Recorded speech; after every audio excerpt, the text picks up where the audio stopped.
good luck. According to our chief, Lawrence, you are now ready for the battle. No? You have been prepared, you have competed from the school level up to palarong region, pan-region.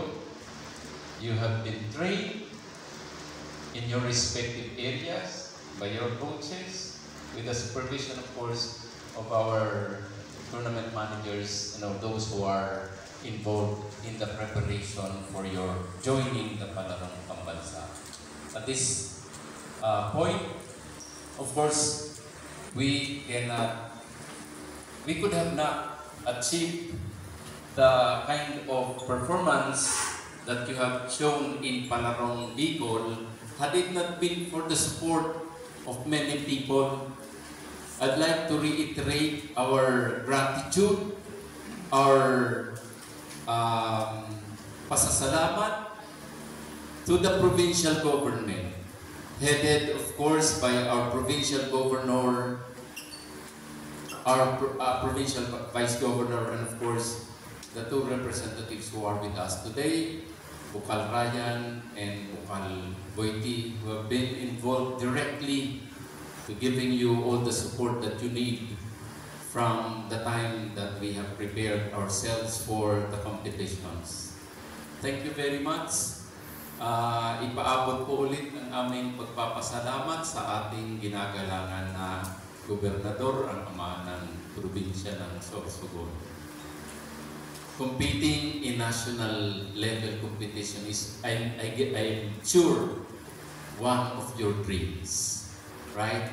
From the very start, it has already been ingrained in your heart and in your mind that you will not just be settling for the gold in the local competition, but more so in the national competitions.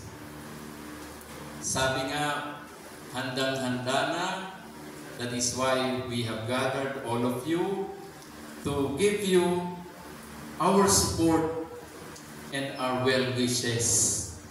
On our part, in the division office, please be assured of our prayers that you will really win, you will excel, and you will perform even to the best of what you can, na malampasan ninyo ang record na naitala ninyo sa panahon ng pakikipaglaban ninyo sa Palarong Bicol.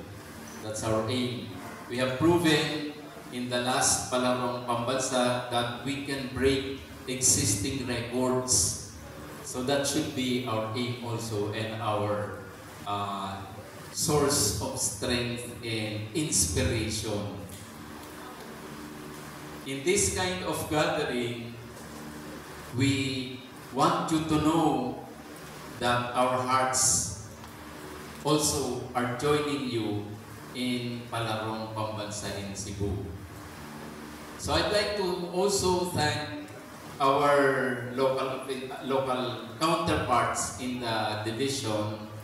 Of course, si Sir Rex, who from the very start has really shown his commitment to really improving the performance of our athletes, together with Sir Alvin.